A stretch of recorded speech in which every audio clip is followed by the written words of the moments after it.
Достар, сәлем. Бүгін франшиза жайлы талқылаймыз. Франшизаны қалай бастаған жөн, не үшін керек сіздің бизнесіңізге, қандай төрт маңызды цифр бар франшизада, жалпы оның сізге және клиентіңізге қандай пайдалары бар, сол жайлы талқыласақ. Жалпы бізде Қазақстанда франшиза вообще дамымаған. Франшиза көбінесе бізде российский франшизалар келеді Қазақстанға. Байқаған шығарсыздар. Американдық, шетелдік, Европа, Россия, Украинаның франшизалары көп. Әсіресе Россия. Осы жерде мынандай сұрақ туындайды. Неге біздің қазақстандық кәсіпкерге франшизаны запуск жасап, франшизамен айналыспасқа? Осы сұрақтар жайлы бүгін талқылаймыз. Мен есім Дінмұхамед Рахат, мен Рафаэль кофенің негізін қалаушы боламын. Біз Рафаэль кофеде жақында франшиза запускать еттік. Яғни сол біздің тәжірибемізді, біздің жүйемізді франшизи партнерларға беріп, олар кез келген қалада, Қазақстанда, бүгінгі таңда Қазақстанда франшизаларды аша алады. Жалпы франшиза дегеніміз не? Франшиза дегеніміз ол белгілі бір брендтің атынан мықты партнермен бірге белгілі бір жүйені қою арқылы бір брендпен бизнес ашу, яғни дайын, рискі аз және уақыт жағынан өте тез бір бизнесті іске асыру бір брендтің атынан. Қандай пайдалары бар? Франшизаны алған адамға қандай пайдалары бар? Біріншіден, көбінесе ашқан бизнестерде, негізі жалпы кәсіпкерлерде бизнестердің 90% алғашқы 2 жылдың ішінде қайтып жабылып қалады. Ал франшизалардың 70% статистика бойынша 2 жылдан жоғары өмір сүреді. Соның өзі бұл өзіңіз ашқанға қарағанда франшизамен ашқан тиімдірек екенін дәлелдейді. Жалпы қандай пайдалар бар? Басыңызды ауыртып, стресске кіріп, франчайзердің бұрынғы қателіктерін жасамайсыз. Дайын жүйемен бизнес аша аласыз. Дайын системамен, дайын брендпен деген секілді. Егерде сіз кәсіпкер болсаңыз, сіздің бизнесіңіз жақсы жүріп атқан болса, онда сізге де франшиза ашу керек болуы мүмкін. Жалпы франшиза ашуда қандай төрт маңызды? Біріншіден, қанша уақытта ақтайды сіздің франшиза? Франшиза алған адам, сол франшизаны ашқан адам қанша жылда құйған ақшасын ақтайды? Бұл бірінші цифр. Екінші, паушальный взнос қанша? Яғни паушальный взнос сіздің бір рет төлейтін ақша. Яғни франшизаны алу керек, лицензияға төленетін ақша. Бұл әркімде әртүрлі. Ол біреулерде 500 теңгеден басталады, біреулерде миллион теңге, біреулерде $50,000. То есть әр жерде әртүрлі паушальный взнostар. Бұны бір-ақ рет төленетін нәрсе. Енді үшінші маңызды нәрсе бұл роялти. Роялти ай сайын төленетін ақша. Яғни егерде сіз бір франшиза алсаңыз, айына белгілі бір роялти төлеп тұрасыз. Теңге күйінде фиксированный немесе процент күйінде. Ол 1%-тен 0%-ке дейін кете береді. Бір брендпен, мықты партнермен, бір бренд арқылы жүйелі түрде бизнес ашу. Дайын құралдармен, дайын системамен. Например, сіз бір франшиза алсаңыз, біреудің дайын брендімен, дайын логотип, стандарттармен, бүкіл системасымен аша аласыз. Соны франшиза дейміз. Енді, франшизаны кімге франшизамен айналысуға болады? Біріншіден, егерде кем дегенде кәсібіңіз 6 айдан жоғары болған абзал. Өйткені бастай салып кәсібіңіз әлі аяққа тұрмаған, сіз франшиза запускать етсеңіз, ол оны біріншіден адамдарға ұсыну қиын, екіншіден өз жерден ақша табу қиын сіздің франчайзи партнеріңізға. Сондықтан оны франчайзингке айналдыру дұрыс емес. Сосын франшизаңыз пайда алып келетін болу керек. Яғни пайда алып келмейтін франчайзи партнерларға ұсынбаған дұрыс. Әрине бүгінгі таңда әртүрлі франшизалар бар бізде Россияда. Кейбіреулерде действительно пайда әкелмесе де франшиза ұсына беретіндер бар. Сіздің франшизаңыздың бір идеологиясы болу керек. Яғни тарихы, белгілі бір философиясы, қандай ниетпен ашылған, компанияның миссиясы деген секілді бір ортада бір ядро болу керек. Ондай бір болмаса, франшизаңыздың белгілі бір мысалға құндылықтары, корпоративный культуралары болмаса, оны кейін запускать етіп, оны сатқаннан кейін франшизаңызды ол құндылықтар сақталмайды. Яғни сіздің франшизаңызды алған адам ол құндылықтарды бұзып тастайды. Сосын франшизаңыз үлкейтуге, көбейтуге дайын болу керек. Яғни уже бүкіл белгілі жүйеңіз бар, уже білесіз қалай ашу керек, бүкіл қыр-сырын білесіз, кәсібіңіздің система уже орнатылған, қалай команданы қалай алу керек, қалай сатылым болу керек, реклама, маркетинг, бәрі жүйе уже белгілі бір аяққа тұрған кезде, сол кезде уже франшиза запускать ете берсеңіз болады. Яғни сіз бір бизнес тұр, соның как будто бір ксерия копиясын ашқан сияқты.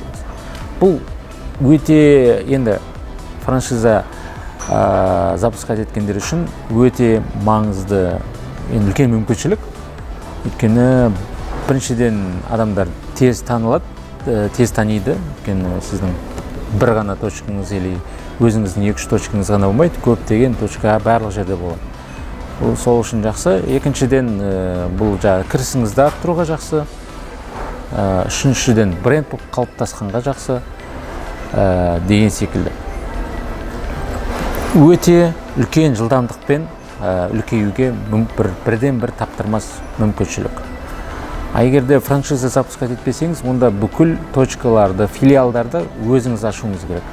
Оның бәрін ашу үшін үлкен қаражат, үлкен команда керек. Сол тұрғыдан франшиза жалпы шағын және орта кәсіп үшін әсіресе өте керемет мүмкіншілік.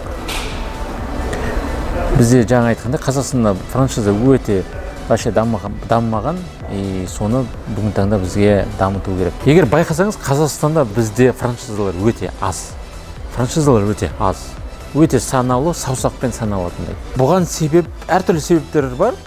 Не үшін адамдар франшиза запускать етпейді? Біріншіден ойлайды, мен бұл бренд емеспін ғой, мен Starbucks емеспін, мен бір жаңағындай, қалай айтсам, World Class Fitness емеспін, мен Apple емеспін, мен қалай франшиза запускать ете аламын деп ойлайды.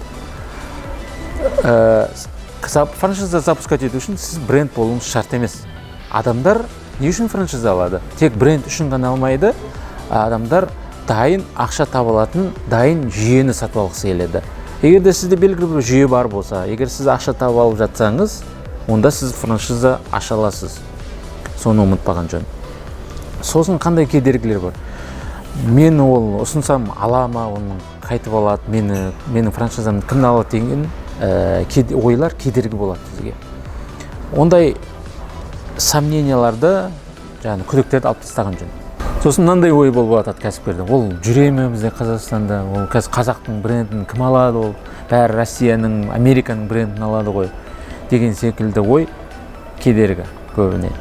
Негізінде қазір отандық өнім өте жақсы дамып жатыр. Адамдар байқасаңыздар, отандық өнімді жақсы сатып алып жатыр. Сол секілді отандық франшизаны да адамдар сатып алады. Сатып алғанда франчайзинг лицензиясын алады. Сондықтан біздің қазақстандық франшизаларды кім алады деген ой күдікті алып тастаған жөн. Біздің тәжірибеміз аз ғой. Ол қазір бізге ерте, бізге бір 20 точка болуымыз керек, немесе бір 10 жылдық компания болу керек, одан кейін барып бір франшиза ашуымыз мүмкін деген секілді ой келеді көп кәсіпкерлерге. Негізінде 10 жыл тәжірибеңіз болу шарт емес, сіздің 30 точкаңыз болу шарт емес. егер де компанияңыз 6 айдан жоғары болса, сіз уже табыс тауып жатсаңыз, белгілі бір компанияңызда бір дәстүр, идеология, миссияңыз бар болса, және де соны үлкейтуге дайын болсаңыз, онда сіз франшиза ашуға 100% құқыңыз бар. Сізге ешкім неге франшизаны аштың, неге үйттің деп айта алмайды. Сіз ашуыңыз керек. Өйткені неге?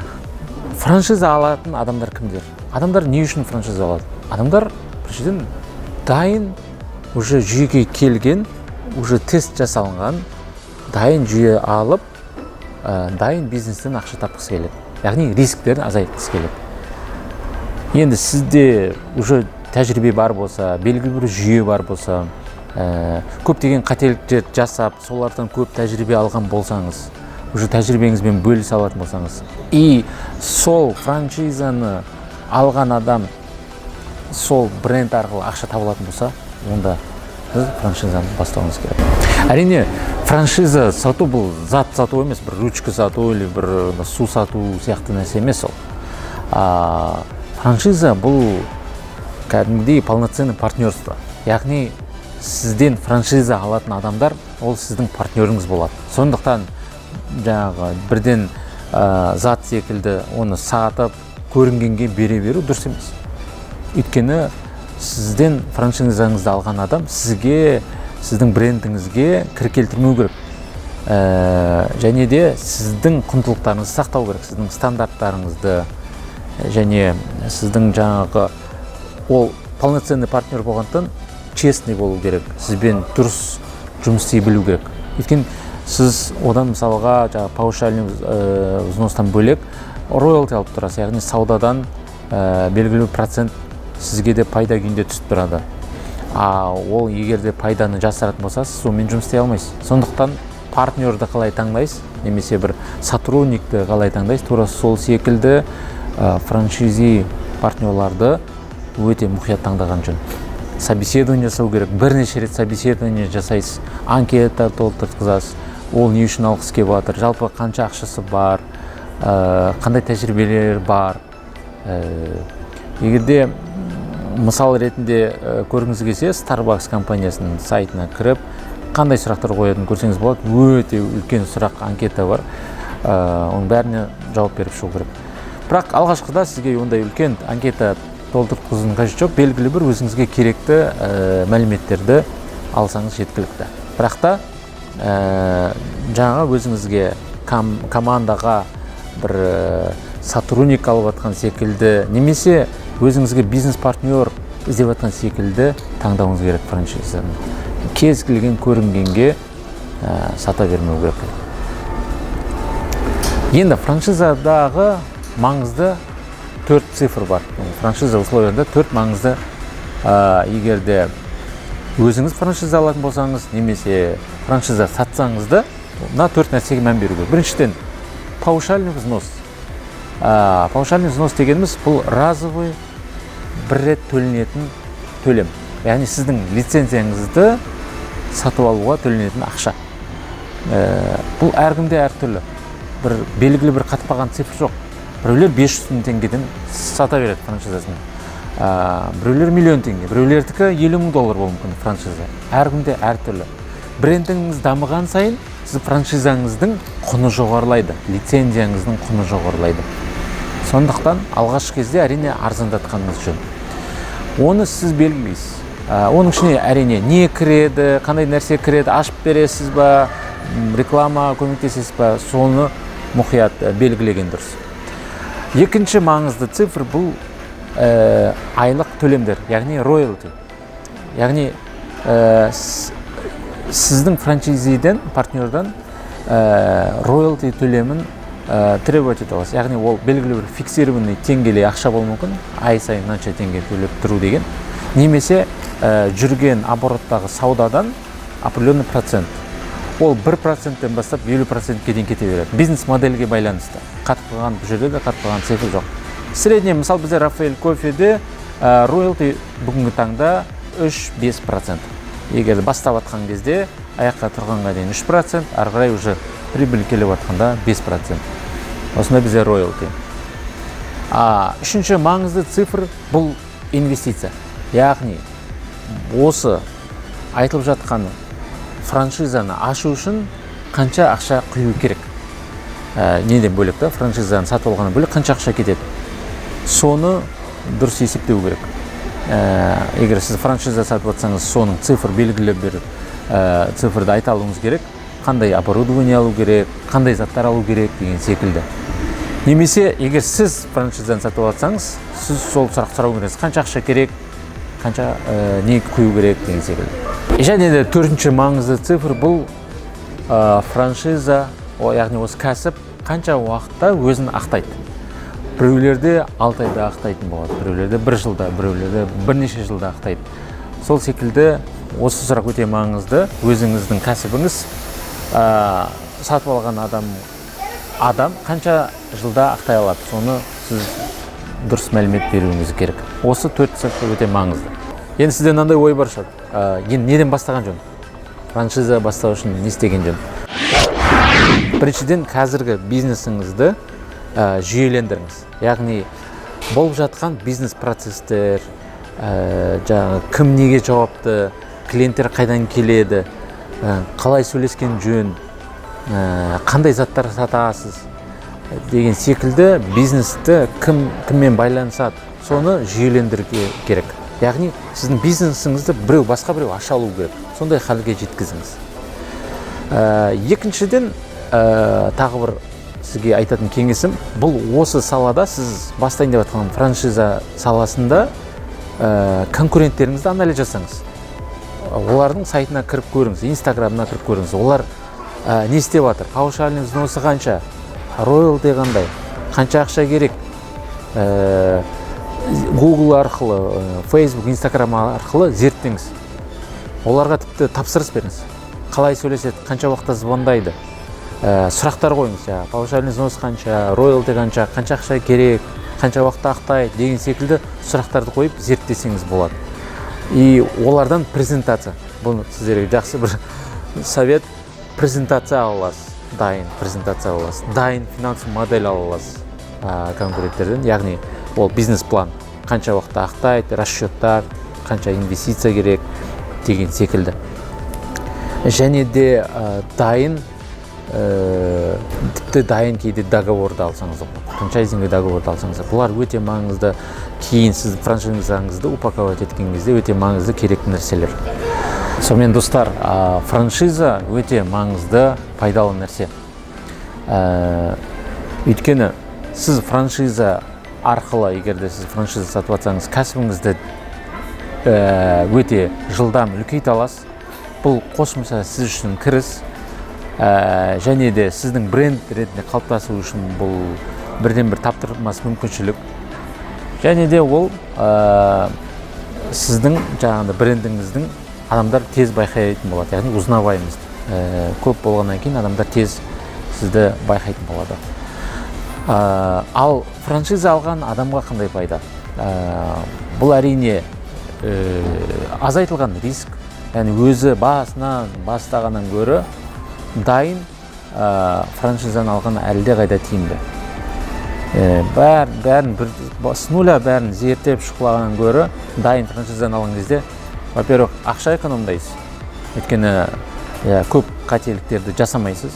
Екіншіден, уақытыңызды экономдайсыз, нервіңізді экономдайсыз. Өйткені бір бизнесті аяққа тұрғызу оңай емес. Сіздің бәлкім қазір жүріп жатқан бизнесіңіз болуы мүмкін, бірақ жаңа бір бизнесті аяққа тұрғызу бірінші рет бизнес ашып жатқан секілді сіз өзінің қиыншылықтары болады. Сондықтан дайын франшизаны алған әлде қайда тиімді.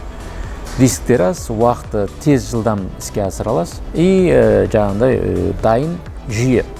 Біреудің уже қойып қойған жүйесін сатып аласыз. Және де бұл әрдайым алып тұратын поддержка. Яғни франшизаны алғаннан кейін ол сіз роялти төлейсіз ғой. Сондықтан сіз оған әртүрлі маркетинг, сервис, бір қиыншылық шығып жатса ақылдасатын партнеріңіз болады. Кеңес ала аласыз, қателіктеріңізді түзете аласыз. И жаңағыда франчайзеріңіз сіздің жаңағыда қателіктеріңізді түзеп отырады, стандарттарыңызға мұқият қарайды, тексереді. Сол үшін бұл екі жаққа да өте тиімді. Егер де действительно қандай кәсіп ашам, бірақ идея жетпей жатыр десеңіз, онда әрине бірден бір мүмкіншілік ол франшиза алу. Вот, сол достар, сіздерге кәсіпкерлерге франшизаларыңызды ашуға тілектеспін. Егер де осы франшиза ашуға байланысты бір кеңес керек болса, бізге байланыса аласыздар. Біз өйткені франшизаны упаковать етіп берумен айналысамыз, және де бұны оқытамыз, қалай запускать ету керек деген секілді бізде курстарымыз бар. Сол жерден мәліметтер ала аласыздар. Сіздермен болған Дінмұхамед Рахат, сау сәлемет, аман есен болыңыздар.